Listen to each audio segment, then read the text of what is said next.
When Daniel found the old hard drive, he wasn't looking for a secret. He was just trying to free up space on the family computer. But his curiosity got the better of him when he saw a folder labeled with his wife's initials, Me Under 2016. Inside were 20 videos, all from before they were married. He froze what he saw in them. His wife, Emma, with her ex-boyfriend, laughing, kissing, and doing things she had always refused to share with him. For a long moment, Daniel sat there, staring at the screen as if it would change. His hands began to shake. His breaths came in short bursts. Part of him wanted to turn it off, to pretend he had never seen it, but another part of him, wounded, wanted an answer. When Emma came home that night, she didn't greet him with her usual warmth. He sat at the dining table, laptop open, folder still on display. His smile faded as he looked at what was on the screen. "Daniel, where did you get this?" he whispered, the color draining from his face. "I should ask you," he replied quietly, his voice shaking more with pain than anger. "You told me you weren't comfortable doing these things. You said it wasn't you. So what is it, Emma? Who are you here?" Emma swallowed hard, her eyes welling with tears. "That was before you," she said weakly. "That was a different time. I was stupid, A different time?" Daniel interrupted. "Then why did you tell me I didn't deserve this? You looked me in the eye and said it was wrong, but it wasn't wrong at the time." She sat down next to him, shaking. "You don't understand," she murmured. "It made me feel worthless, like I had to do those things to be loved.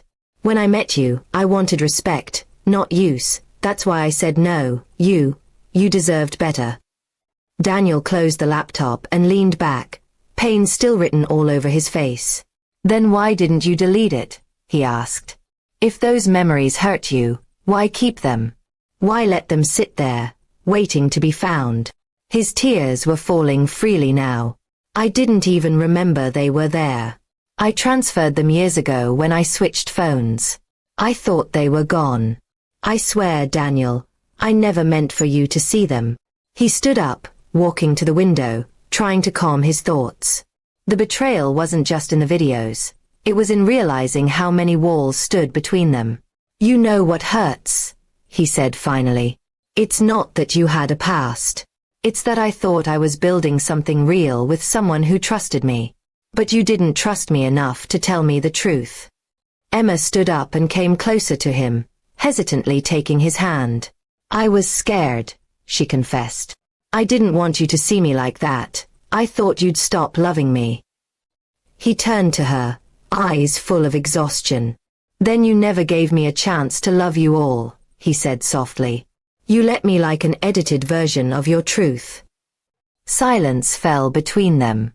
Emma wanted to say something, but each word felt too small for the damage it would do.